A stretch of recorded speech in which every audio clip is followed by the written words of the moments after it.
Happy Monday, everybody. Thank you so much for downloading or streaming the Be Our Guest podcast. Hope you had a great weekend. We are getting ready to make this week awesome because that's what we do here with fun trip reports to start the week.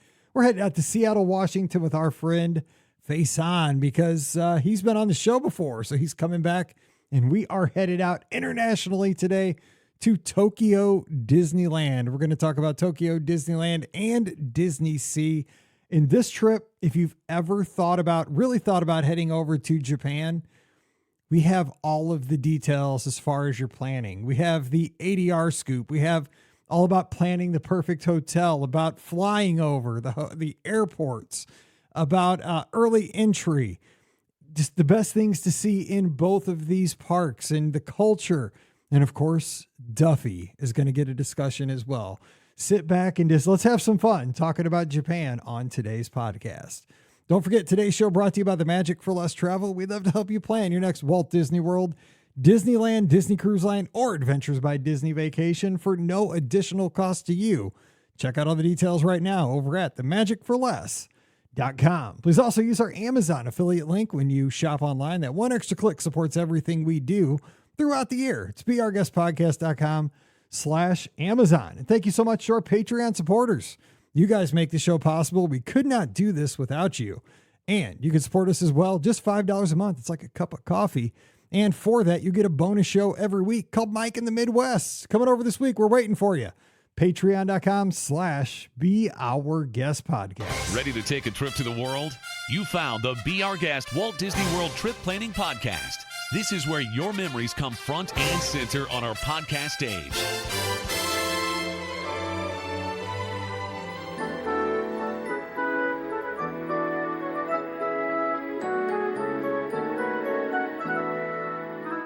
Welcome to episode 2541 of the Be Our Guest Walt Disney World Trip Planning Podcast. I'm your host, Mike Rallman from beourguestpodcast.com and one of the senior agents over at the Magic for Less Travel. Happy Monday to you.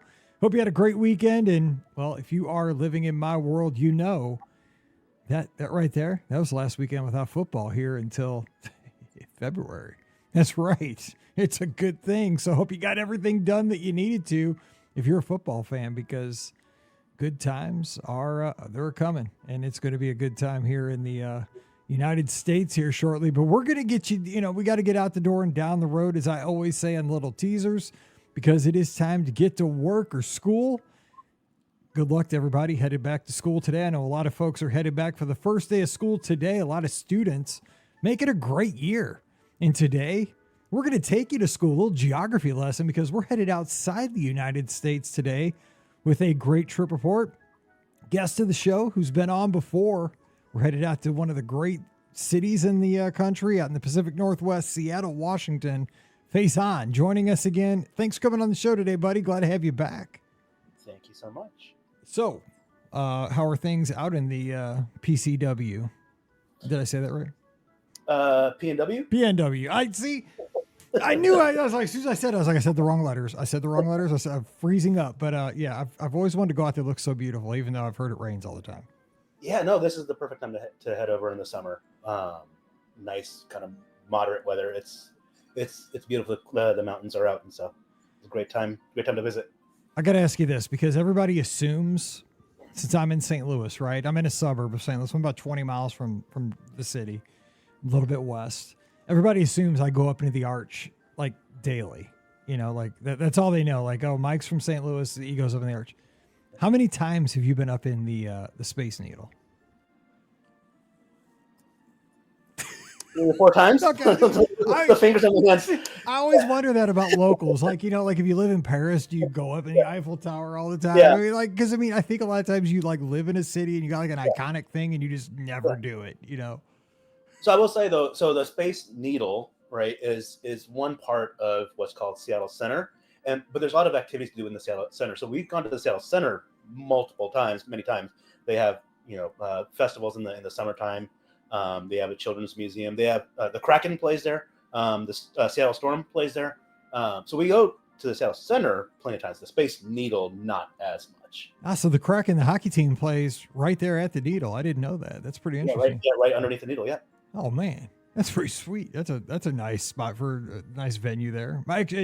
Fun fact, by the way, my dad does the radio for the Seattle Kraken, but when they come to St. Louis, because they don't travel a radio engineer. So my dad is kind of a pseudo employee of the Kraken, and it's pretty cool. I mean, because I like that. You know, I don't like the Rams. I hate the Rams, and he works for them. But the Kraken, I can get behind. I mean, who wouldn't like a sports team named the Kraken? That's the best name in sports. I kind of like that. Anyway, let's talk Disney. I mean, that's like Pirates kind of, but let's talk Disney. So we're talking Tokyo. Now you are a fan, obviously a huge Disney fan. And what got this trip kind of in obviously it's probably easier to go over to Japan from where you are on the West Coast, but how did this all come together to head out to Tokyo? Yeah. So my wife and I have gone to Japan, gone to Tokyo a couple times before. Now that we have kids, we haven't really left. We've done, traveling within the country, but we haven't left the country yet. We don't really consider going to Vancouver much of a trip, right? So our daughter's going to start kindergarten soon, so we're gonna have to start worrying about excused absences in a little bit. So we figured, we haven't traveled for a bit. We really miss Japan, and so we figured let's go. And it's also, I'll get to this in the notes. Tokyo is actually a really easy city to visit if you're not super familiar with the language. It's a global city, and so there's English signs everywhere, so it's super easy to navigate. So it's a very easy intro to Asian countries. So I will say this, and I'm really not trying to be funny because I know nothing of international travel. I mean, Scott just got back from his, European escape there, a couple of back-to-back cruises, did a little time in Paris and London, and I'm learning through his vlogs, his experiences in Norway and so forth. And, I've obviously watched videos and read stuff and listened to a lot of podcasts. And one of my favorite TV shows, and this is not to be funny, but this is how I kind of learned about the world. I'm a huge fan of the TV show The Amazing Race. And The Amazing Race over the years has always passed through Japan many, many times in their legs, especially Tokyo. And it is one of the cities due to that show that I really, really do want to visit because at night, all the neon and it looks so cosmopolitan. It just looks like a place where you could explore and explore and explore. And also it does seem just like the people are so friendly, and it just seems like, you get a little Disney with that.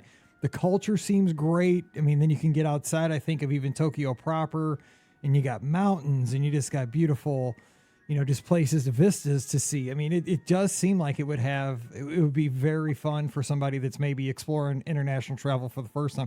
That is kind of really high on my list for one of the very first places I want to travel internationally. Yeah. And the goal of the trip wasn't necessarily Tokyo Disney, even though that's what we're going to talk about today. The goal of the trip was to go visit Tokyo, right? And take in Japan. Tokyo Disney was a benefit, right? Was a nice little connection for the kids and for us also to this is familiar, right? This we know this, so yeah. So let's talk logistics and the planning, because again, it's going to be a lot different than booking Disneyland, Walt Disney World. That I think a lot of us, that's semi-automatic for us at this point.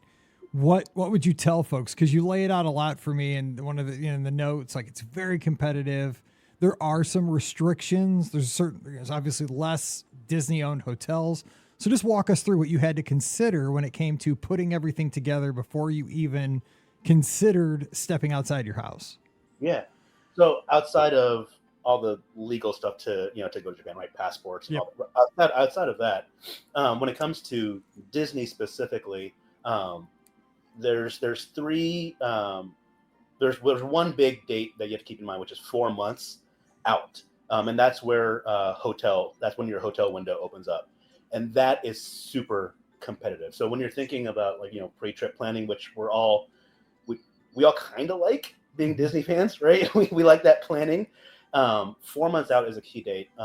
And you really want to know if you're going to pull the trigger before 4 months, because once that 4 month window hits, your chances of getting a Disney hotel go down and down every day, really.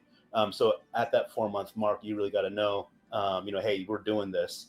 and so you can log on at 4 months out and book your hotels. One thing to be aware of is that you're dealing with a Japanese website, and so you may want to make sure that your browser can do translations, right? Translate from Japanese to English. They do have an English site. It's a little bit the functionality on the English site is a little bit less than the Japanese site. So there, you just got to make sure that you're able to browse the website, efficiently, right? To make sure that you're able to make the reservations that you need to make. That's one thing to keep in mind. Was there a tool or something like a Chrome extension or something you found handy that maybe you could throw out there for folks? Actually, it's actually good thing you mentioned Chrome. It's actually built into Chrome. Okay. It can sometimes auto detect, and if it doesn't, in the URL bar, there's a little icon you can click to force it to translate to English. Perfect. And so 4 months out is really a key date here.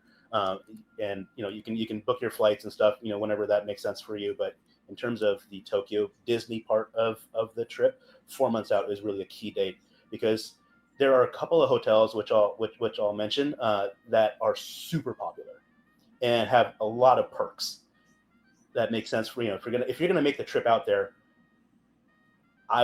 My suggestion would be, if you can swing it, spend a little bit extra money.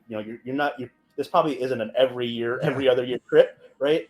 And so for these type of, like, maybe once in a lifetime, once every maybe 10 years, I think those are type of trips where you may want to spend a little bit more than you usually would on a regular trip. And so there's a couple of hotels, specifically the Miracosta Hotel and the Fantasy Springs Hotel.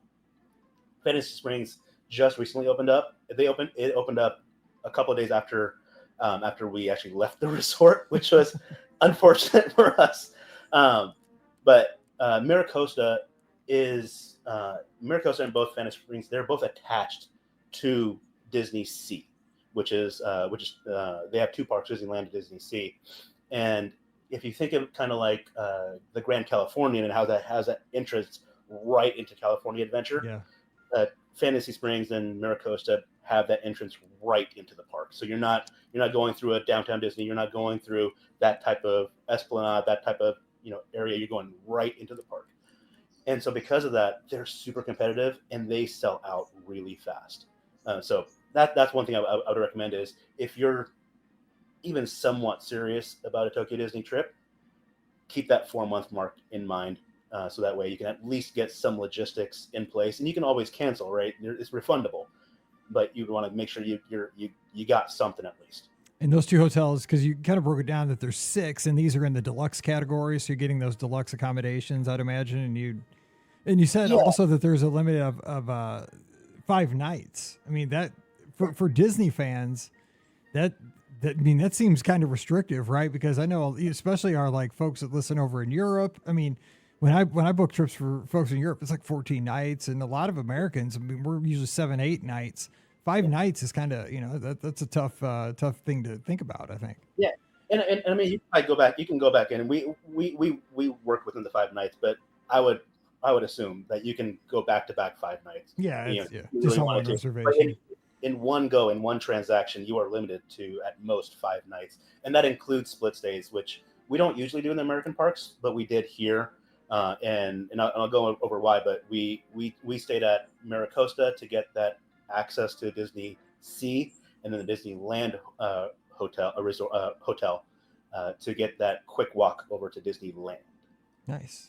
Okay, so you name those two that have the kind of pseudo like Grand Californian access right into the back door of DisneySea. The moderates, you listed Disneyland Hotel, you just mentioned an Ambassador Hotel in that moderate category. So you stayed at Disneyland Hotel as well, the split?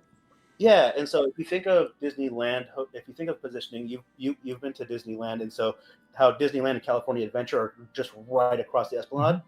You got Disneyland on one side of the Esplanade, you got Disneyland Hotel on the other side of the Esplanade. So you leave the hotel doors, you just walk across the street, and you're in line for Disneyland. And when it comes to like making your way into the parks, the locals there are huge fans of Disney, and so they will line up. If you think you woke up early enough to rope drop a Disney park in Tokyo, guess again, there's going to be a crowd in front of you. And in one of the pictures in the albums I shared, there's a mass of people early in the morning to get into the parks, and that's it's a lot of demand for Disney parks in Tokyo, and so staying at a Disney hotel, which grants you that early access, is key if you really want to kind of make the most of your day in the short amount of time that you're going to be in Tokyo Disney, right?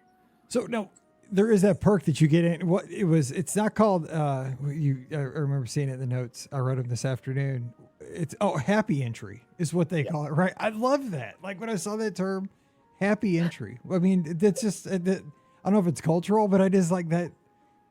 It just seems right. I like it. I mean, just like what a way to start your day. You got happy entry. Yeah, better than early. And so, I believe we have 30 minutes early entry, right? For if you're an on-site guest. Mm-hmm. So there's this 15 minutes, which doesn't sound like much, but the crowds that you're going to get ahead, right? From that are waiting to get in, but you're cutting in front of them all because you have the early access. The 15 minutes actually saves you a whole bunch of time on the back end.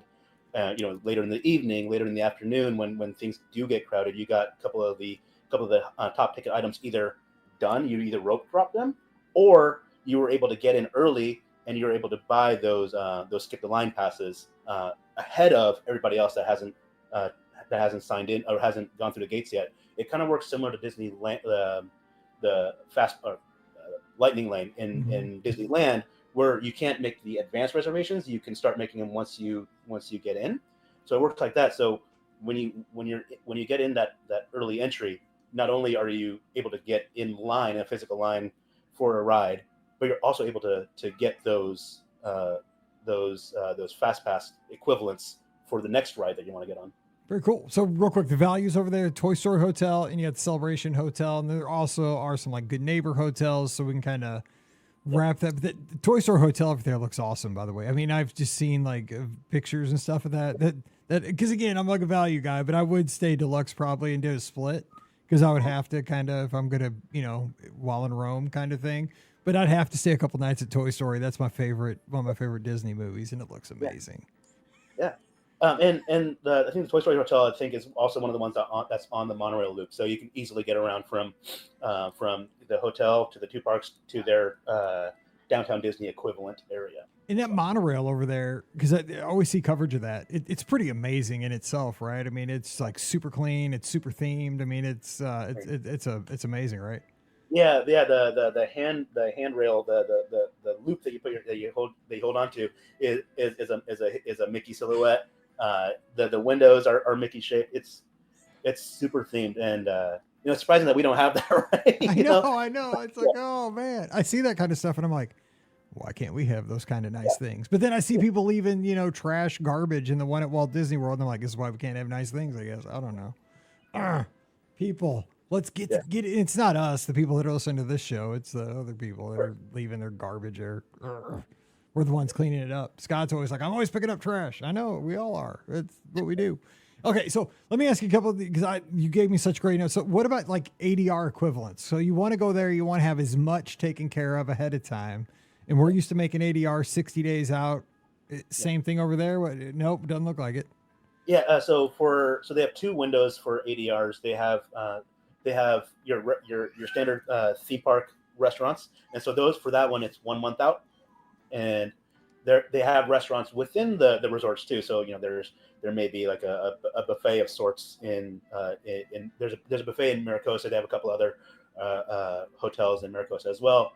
Same thing with the Disneyland Hotel and the other hotels. They kind of have their own dining establishments. And so for that, it's 3 months out, which we didn't know that at the time. And so we thought it was just 1 month out for everything. And it looks like, as it turned out, there was two different windows depending on where you're trying to get the ADR. So those are a couple of other time frames you want to keep in mind is 1 month out for theme park ADRs and 3 months out for the resort ADRs. Did you feel like though, once you got there and once the trip happened, that you were fine with the selections you made? I mean, did you feel like you missed out on anything because of missing that window?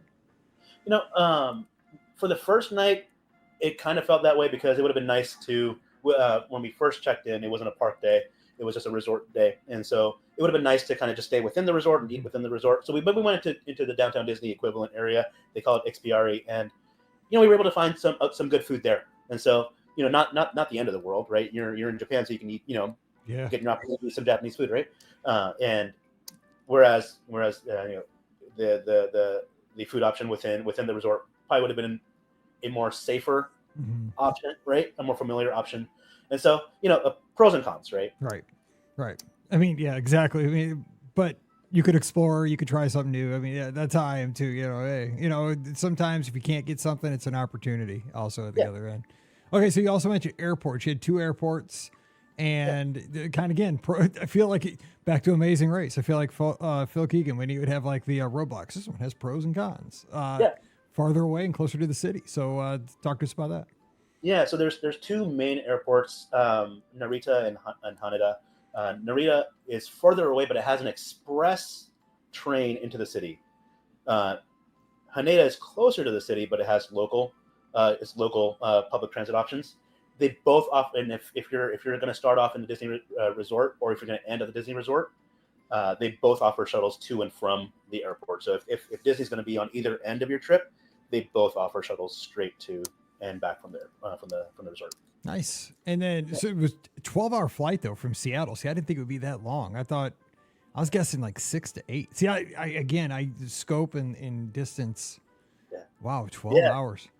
Yeah, it was that was not a fun flight. So we had, that's a lot. We have a 5-year-old, and we have at that time just turned 1-year-old, and our 5-year-old is fine. You throw an iPad in front of her, or play the little games and on the little headset in front of you. She was occupied. For 12 hours though, I don't know, man. Even 12 hours, holy cow. But our 1-year-old had just learned how to walk. Oh, right before the trip, and so she did not want to sit down. So that was fun. If you got to do what you got to do, right? Sure. Maybe next time we'll spend a little bit on the extra legroom area. Maybe like the the seats that maybe lean back a little bit more. But you got to do what you got to do. I would suggest though, go on a known main name brand airline, right? We flew Delta. We did hear from we talked to some other tourists within the resort and stuff. They took some of the cheaper options there, and with similar aged kids, and their experience wasn't, although ours wasn't the best. They had a little bit worse experience because of kind of the amenities or the lack thereof. Yes. On the flight. So you got to think of for that length of flight, right? You got to think of like changing diapers. You got to think of rocking. You got to think of like a little, as much space as you can get, right? So you got to think of that a little bit when in that length of a flight. I'm thinking about it just for myself because I'm 6'3" and I only fly Southwest, and just going to Orlando or to Disneyland. I've taken to Disneyland 4 hours to get out there, just shade under 4 hours, man. I'm locking up like nobody's business. 12 hours, I'd be dead. Yeah. I mean, I'm dead. I'm not worried about kids. I'm just telling you, man, I'd be like the Tin Man. I'd never get off that plane. So, oh my gosh, I'd splurge. I gotta start saving because I'm already I totally got to do this. Okay, one other thing I want to ask you about, and then we'll kind of dive into the trip. Yeah. As far as planning out for you mentioned your international data plan for your phone. Once you get over there, staying in contact, because a lot of us have to stay in touch with work and friends and family back home. Kids want to do that as well. How'd you arrange that? Yeah, so we have T-Mobile, and so we were weighing, should we just buy the add-on the international plan on T-Mobile, or should we get what's called an eSIM, I think they're called. Yep. And so you can download an app or something, I believe, and enable that. So we were going to go the eSIM route because it just seemed less, just more convenient. But after Googling, it seemed like specifically in Tokyo, the eSIM that we were going to use wasn't as reliable. So we went with the T-Mobile. We just added that. I think it was $50 flat for a line for 5 gigs, which was enough for 2 weeks in the city. And they have their own app, similar to Disneyland has their own app. Walt Disney World has their own My Disney Experience app, and it works kind of similar. Yeah. And when we get to the parks, the app is going to be, you're going to need to use that app, when you're making those reservations and stuff. And so having internet access is key because they don't have Wi-Fi in the parks. which is Wow. weird to think about, right? We're used to, hopping onto the Wi-Fi because all the cell towers are probably all clogged up, right? Yeah, they don't have Wi-Fi in the parks. They have, I think they have like 1 or 2 hotspots towards the beginning of each park. But once you get into the parks, there's no Wi-Fi, and so you need either that data plan, or you need like a mobile hotspot of sorts, right? Like a physical hotspot that you carry in your pocket, some sort of way to get online. See, that shocks me because, like, I'm thinking, again, this could be just the American to me, but I think Japan is so technology forward that they would have had Wi-Fi in the parks well before even we had it established in the States. Like the fact that they don't. I wonder if it's like a cultural thing that they don't have it. I don't think it's a technology thing, maybe. Yeah, I don't know. The city was covered with hotspots, so the city was fine. It's the specifically the parks that were the dead zone there. One other thing it's not just I guess the app, right? We're iPhone users, so if we get lost, we just turn on the Find My Friends app just to see kind of where we are, Find My and stuff. And so just in terms of like where we are positionally, and like you're in a different country, and so the landmarks don't necessarily translate, right? And so having that Find My app to locate your family members is also nice to have. Yep, we are too. That's how I ever know where my family is any time of the day right now. Like, is Mallory cheer? Where's my wife? Is she upstairs? Is she? I don't know. Are they getting ice cream? When you got 2 daughters that both have cars, that's how you find out. Okay, so one of the you mentioned, I just got to ask you about this, and then it's a promise because I want to hear about the trip. Luggage shipping service. I mean, did you ship your luggage ahead of time? I mean, that's a great idea. So what happens is within the major kind of artery of Japan. So like you got Tokyo, you got Osaka, you got Kyoto, you got the main kind of cities in Japan, and also kind of the rural ones as well. There's this concept called a luggage shipping service, which is at the front desk of your hotel. Most hotels, you can drop off your luggage and have that luggage arrive at your next hotel overnight, basically. And so when you're leaving the airport and you come into this new country with bags of luggage, right? Which is probably not very convenient to lug around in public transport. Yeah. Especially if you have kids.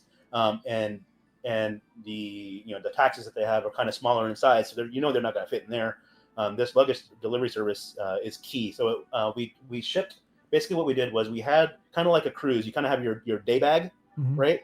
That'll last you that day, maybe that night, right? So maybe some clothes for the next day, and then pack everything else into all your other bags and have that shipped to your next hotel, whether that's the Disney resort or your next hotel in your trip in Japan. Or so that's what we used, and it's a nominal fee, right? With the exchange rates and stuff, it's just a nominal fee that you pay for the service, and it's there the next day. It's an interesting concept because I guess that would make you more apt to use public transportation, because obviously one of the hindrances of using public transportation would be, like you said, dragging 2 suitcases per person. You can't do that on a light rail or on a bus. But if you don't have that and you just have a day bag. Yeah, totally. Yeah, that's super interesting. Yeah, that's a cool concept. It's almost like going back to Magical Express days. It's like Japan's version of Magical Express. All right, so let's talk about your arrival. You get there, you get to your hotel, and the vacation starts. Real quick, how was the like jet lag and all that? Did you adjust pretty good, kids? So for our trip specifically, Disney was kind of in the middle of our trip, and so we're getting when we were there, we were getting used to the jet lag, and so we used the jet lag in our favor to do kind of the Tokyo things, the touristy Tokyo things that you want to get up super early in the morning for. Yep. So when we got there, when we got to Disney, we were kind of almost in their time zone. So that for us, it worked out well because, it was kind of in the middle and not at the very beginning. I would imagine if Tokyo Disney was at the front end of your trip, you're, get some coffee, bring some Red Bull. Yes.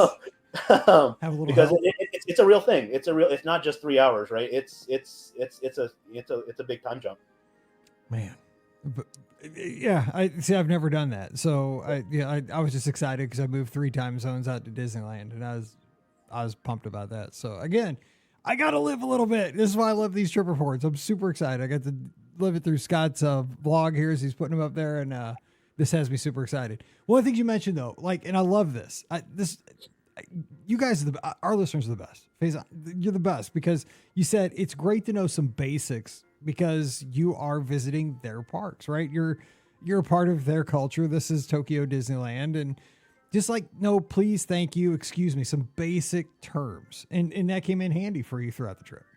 Yeah, and like I guess there's a concept of like an entitled traveler, right? Mm-hmm. And we don't want to be that, right? No, absolutely not. You're representing your country, right? So you want to you put in the best light, right? So nobody's asking you to order everything in Japanese. Nobody's expecting that of you. But it'd be nice to say please. That's a basic word. Like if you're going to order something, and you can just do hand gestures, right? Like point at a picture of an item, please, mm-hmm. and that's international, right? Mm-hmm. They will understand what you're trying to say, right? Thank you. You get something, that again, that's kind of universal. And excuse me, you're in Disney. It's going to be crowded. You want to get from one place to another, you don't want to bump into somebody, right? And so I guess a handful of just universal phrases that kind of just show that you care. I love that because I've met folks come over from one of my dear friends is Masayo, and I met her. 15 years ago. She was a caller from way back at WDW Today, one of the podcasts I listened to before I started this one. I got to meet her at a thing called Mouse Fest in 2008. And then she started listening to our show. She came on one of our podcast cruises and just a dear friend, and got to know her over the years. She lives in Japan. And just one of the nicest souls I've ever met. Just wonderful lady. And I've always told her, I got to come over and see your country. And I've only heard good things about Japan. So that's exactly it. I want to be a good representative of Americans because I know we're not all the greatest, but I want to be a great representative of our country because I know the world probably doesn't see us as the best all the time, but we can all change that one person at a time. I think it's pretty cool. Now, Scott was telling me about he only had a day or so, like a day and a half at Disneyland Paris. And so he was really worried about lines, and they do have an option to skip lines out there too. So how does that go? Yeah. So coming from the American parks where we kind of just have, Genie Plus, or I guess multi-pass and single pass now. So it's getting a little bit more complicated. They have a couple different flavors of skip the line. One thing is called Premier Access, which is you pay per ride, so kind of like your single pass these days, right? They have Priority Pass, which is your old school free pass, but just digital, right? So it's on the app. And then a couple other things, Standby Pass, which is kind of like your virtual queue, which I think they whip out only when things are in super high demand. So if you're there on a regular day, you probably won't see that. But if they're having like a merch launch or like a new ride, so they may pull out the Standby Pass for that, so everybody's not queuing up and blocking like a corridor or something.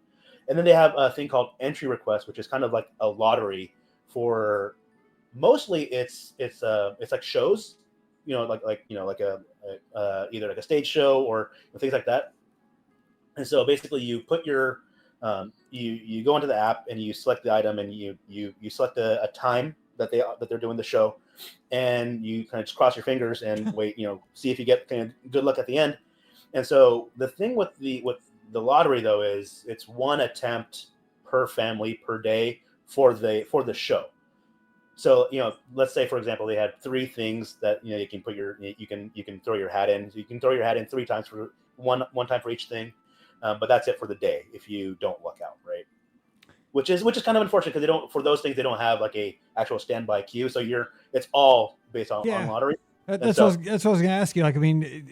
That's kind of a bummer though. In a way, because if you go all that way, halfway across the world, and it's like leaving it to luck. If you're really your heart's set on I really wanted to see that thing. Yeah. But is it that in demand that they couldn't virtual queue it or something? I don't know. I don't know. I guess the good thing with the shows is, kind of like a show in the American theater in World Showcase.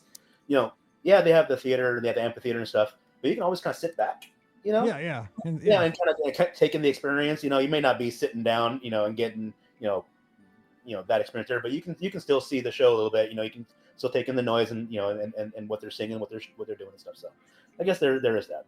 Good point. Okay, so let's go with two parks. Let's just kind of get into it because that's the fun stuff. So let's talk about the Disneyland, the Castle Park there. The one thing I've heard about it, just as somebody, again, never been there, just the thematic beauty. I mean, just the attention to detail. That's everybody comes back and tells me, especially DisneySea as well, just that if you walk in this place, you would just be blown away by the attention to detail and the beauty. Is that not what you saw as well? Yeah, no, it's very well kept. People are, and I don't want to sound disrespectful, but people are just super respectful of the thing in front of them. So there is, it's not, things aren't necessarily rubbed off, right? Mm-hmm. Or paint isn't necessarily chipping off and stuff. So the amount of attention to detail that they have, and also the cast members, just how much you can just tell they're enjoying their job and interacting with the guests and stuff. It's we have great cast members, but I mean they're on a different level over there. Waving every chance they get. You're on a monorail or you're on one of the train rides, and they're waving at you while they're still doing their job down there, right? And so it's a lovely experience. It sounds like they really, almost to a person, have a sense of ownership of their park. And I think a lot of cast members still here in the States domestically have that as well. We don't see it universally around the parks as much anymore, but there are a lot of cast members that do. But maybe over there, it's I don't know. Maybe it's just you see it more. I don't know. Yeah.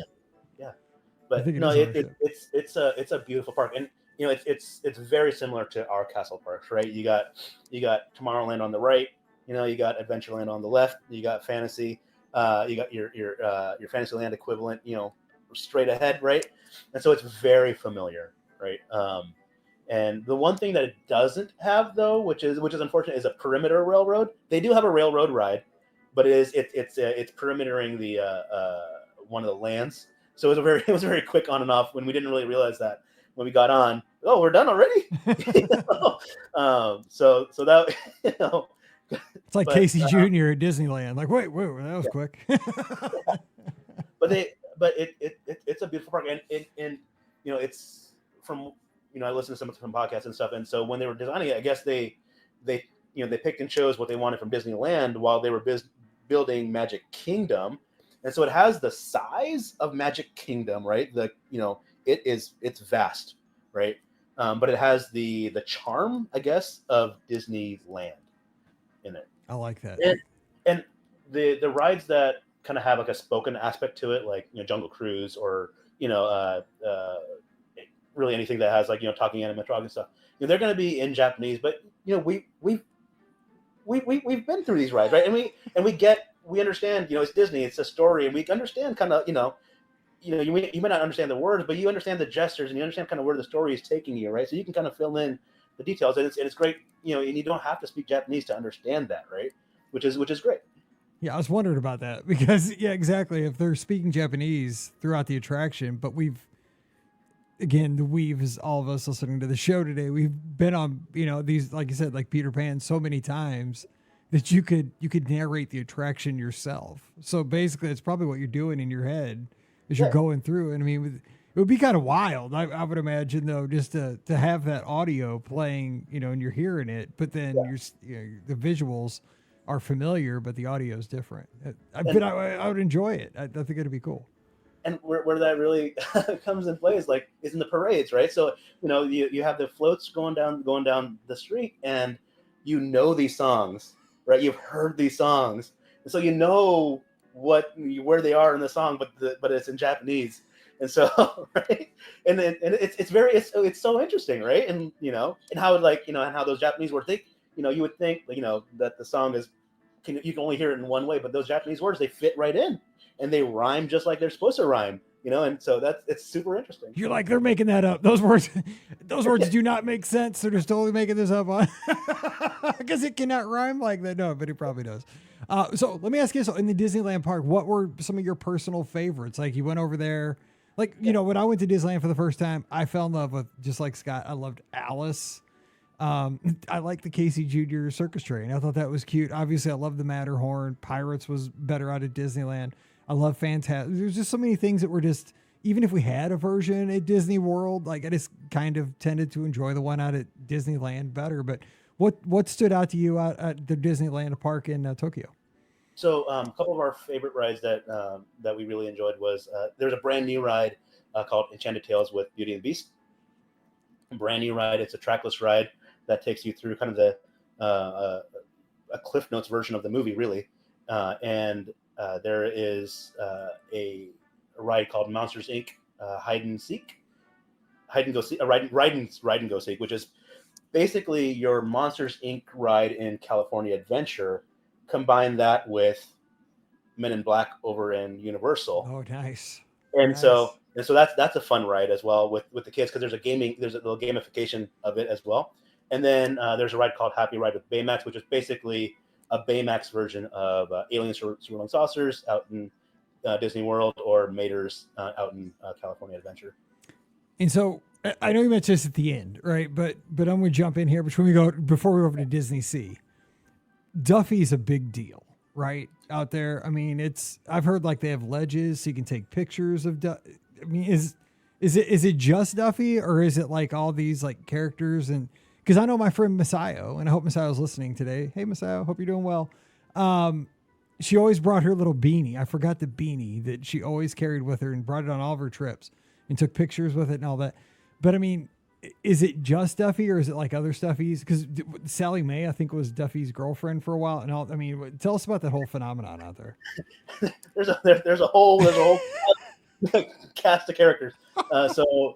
So it's Duffy and Friends is kind of the group, and I think there's 5 or 6 or 7 of them in there. Yeah. So it started with Duffy, Shelly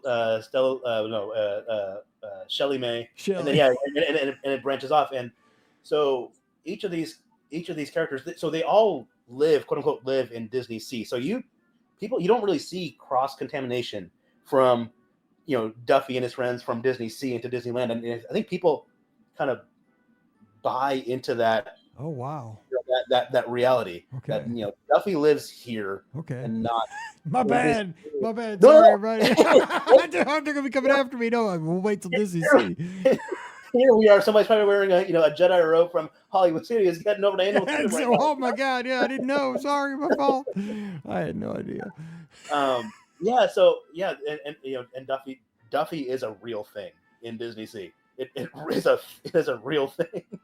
Okay, cool. Yeah, so I think I remember being in Epcot a number of years ago at this point, and I remember seeing Duffy. Oh yeah. In Epcot at one point. Oh yeah, he had that meet and greet as you went from Future World, turn left across from that World Traveler store right there as you headed towards Mexico. There's that gazebo, and you would meet him right there. He was in that little gazebo. Yeah. And I don't know what happened to him. I've never seen him since. Well, no, I mean, my daughter and so does Scott's daughter. They both got Duffy and Shelly Mae or whatever his girlfriend's name was. They both have both of their dolls. I mean, he was pushed in Walt Disney World for a while because we bought into it when they had the dolls at Walt Disney World. But I mean, I know it was it started over in Tokyo. They tried to bring it to the States. Didn't really take here, I don't think. But it was Disney. It was Walt Disney World. We bought them. Yeah, we're Disney fans, but I mean, it just didn't, because they did the cartoon in the hotel rooms every night too, like a little bedtime story. I remember. Did they really? Yeah, like when your kid went to bed in the back at your hotel, you could turn on to a certain channel, and I think they would do like a little Duffy, like tuck you in story on the TV. Super interesting. Yeah, I mean, I'm old. Anyway, okay, let's talk DisneySea. So you go over there, and what's the main difference when you go from? Because I mean, to me, like you go from Disneyland over to DCA, DCA is just like going to the studios, right? I mean, it's just, to me, for the first time, I was like, oh my God, I'm going into Disney's Hollywood Studios. But then it kind of morphs as you get deeper into the park. Tell us about DisneySea. So it's very hard to describe.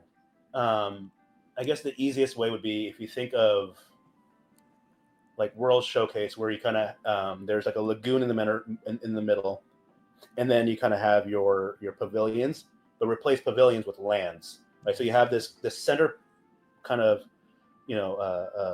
pool lagoon, And in there, in that center area is the park weenie, which is called Mount Prometheus.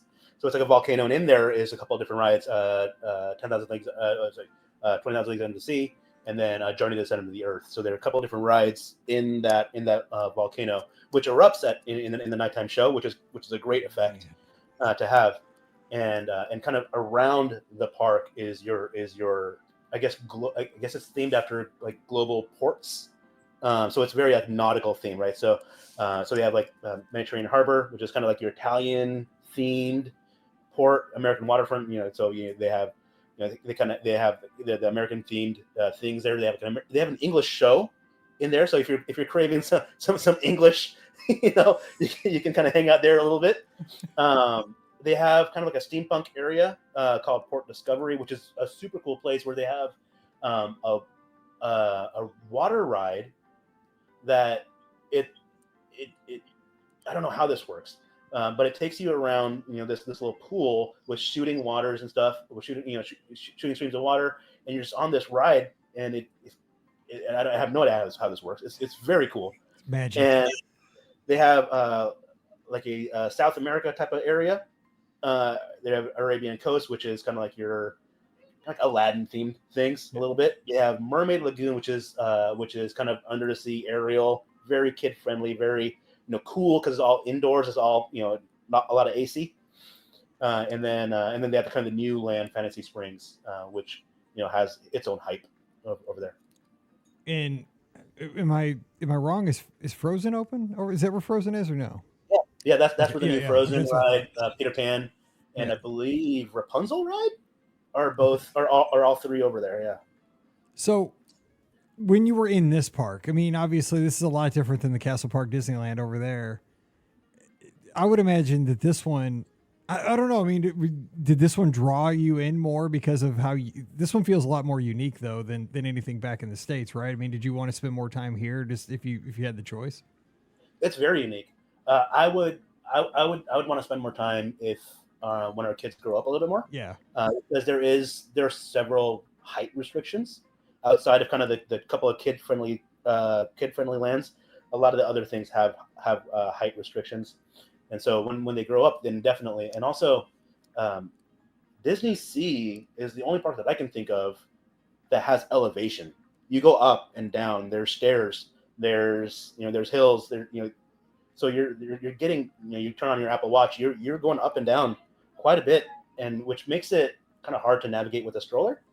And so when if the kids grow up, I can definitely see spending more time in the different places that's in DisneySea. It's very unique. It's very hard to find any sort of like comp to DisneySea.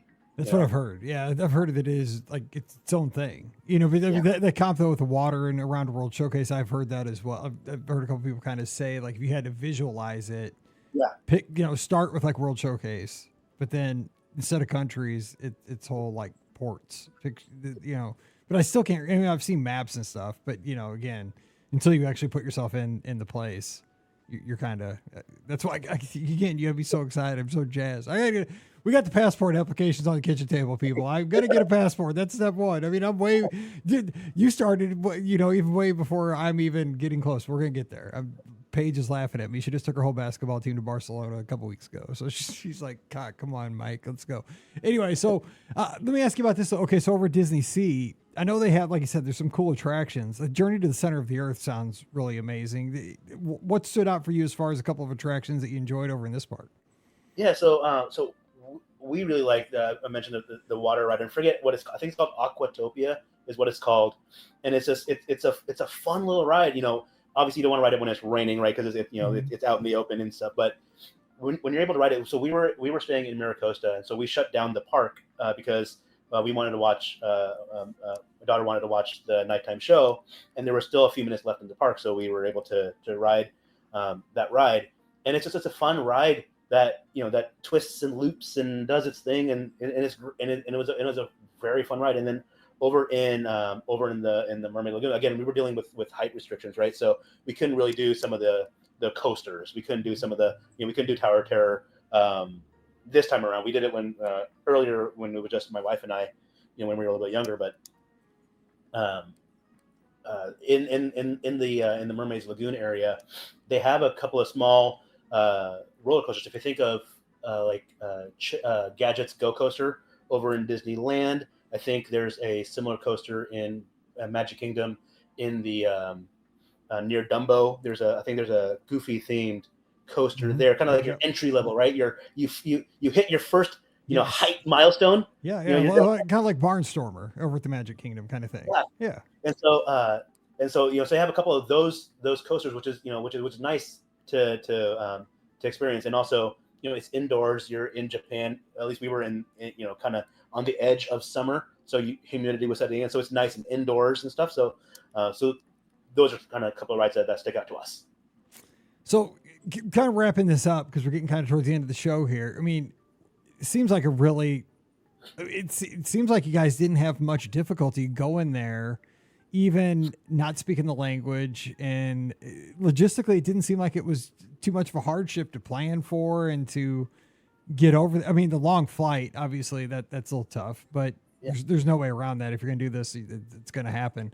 But, what advice would you give folks? You've given a lot of great advice to me as far as like the planning and what to expect and, what to prepare the phone and all that kind of stuff. But anything else, like kind of generally to maybe put yourself in a great spot? Because I think a lot of folks right now are just like me, like, God, this sounds like for a Disney fan, what a great way to expand your horizons and see Disney in a different way.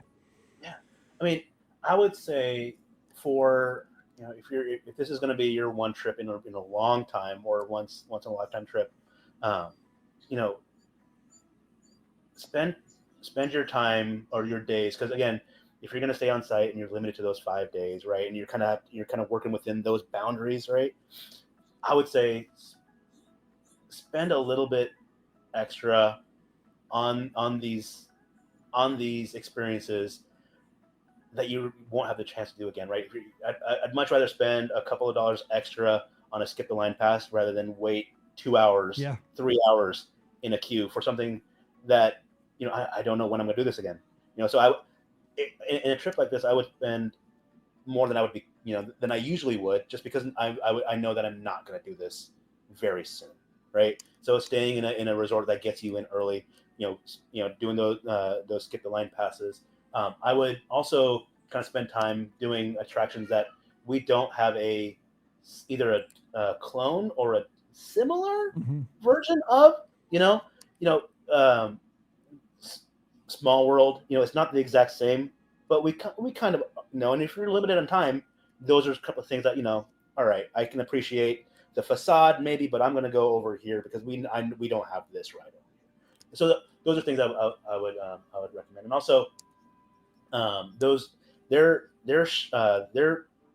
parades, their shows that they have are excellent, and people are super respectful of each other's space in those parades. So when you're waiting, so it's not like you have to get there 3 hours ahead necessarily, right?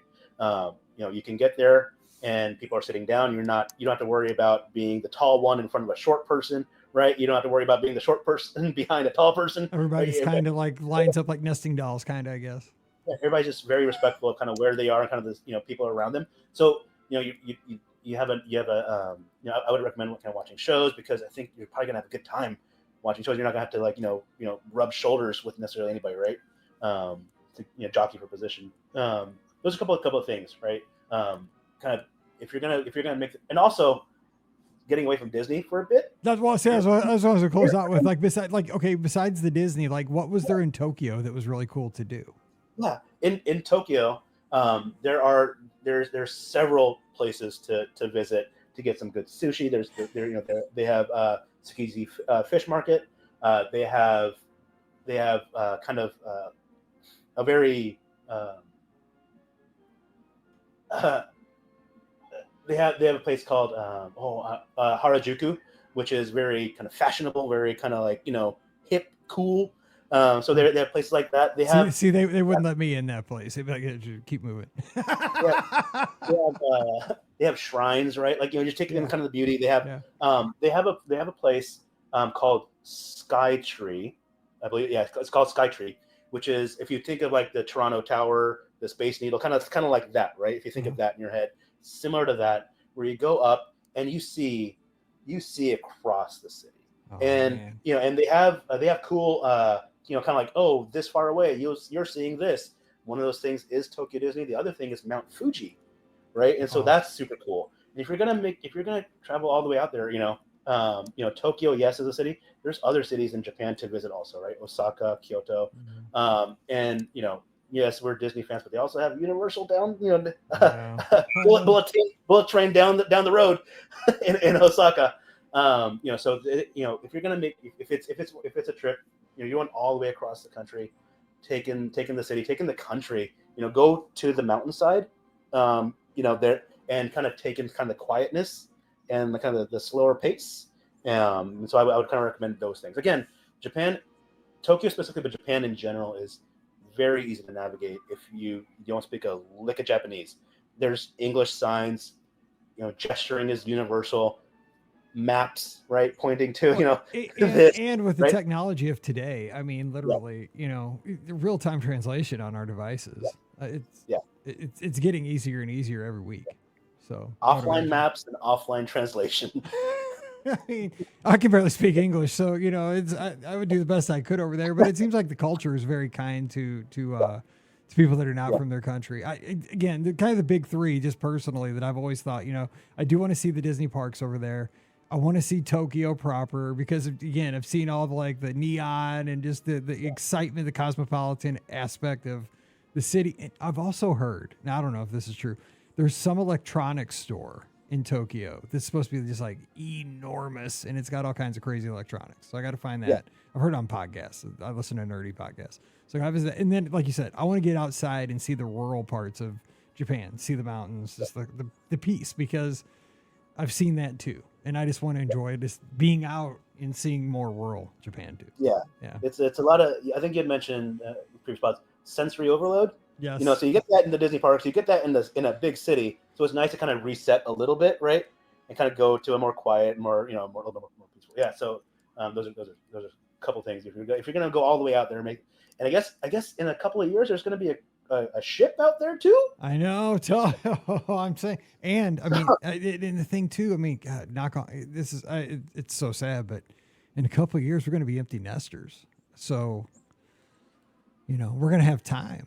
My wife's going to be retired from teaching, and we might actually have time to do something like this. So yeah, it's opportunities coming up. So I'm telling you, the passport things are going to get off. The applications are going to come off the table shortly. So you have me so excited. What a great way to start the week. Thank you for bringing this to us because, again, the world is a great place. The world is an amazing place. Our country is an amazing place. And I truly believe that by sharing stories just like this, one at a time, that we can show the goodness of how everybody does get along for the most part. I'm a person who is on social media all the time because I enjoy seeing sports tweets, and I love being on Instagram to see all the pictures from everything.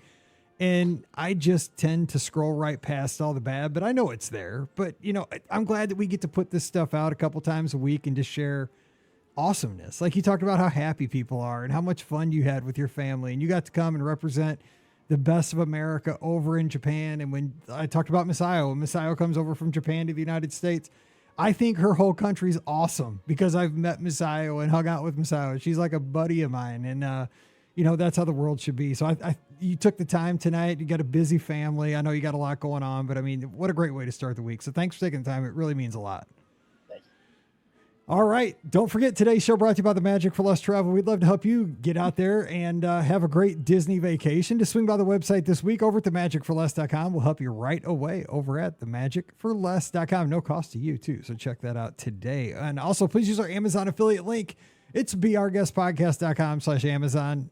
I hate to tell you, but if you got to go back to school and you got to get those back to school supplies, you may as well use our link. I mean, it's not too late. So again, beourguestpodcast.com/Amazon. And thank you to our Patreon supporters. You guys are the best. You support the show. You can do that as well. Just $5 a month. And you get our bonus show every week. It's called Mike in the Midwest. So coming over this week, patreon.com/beourguestpodcast. Give me a follow on social media at beourguestmike, Twitter, Instagram, and Threads.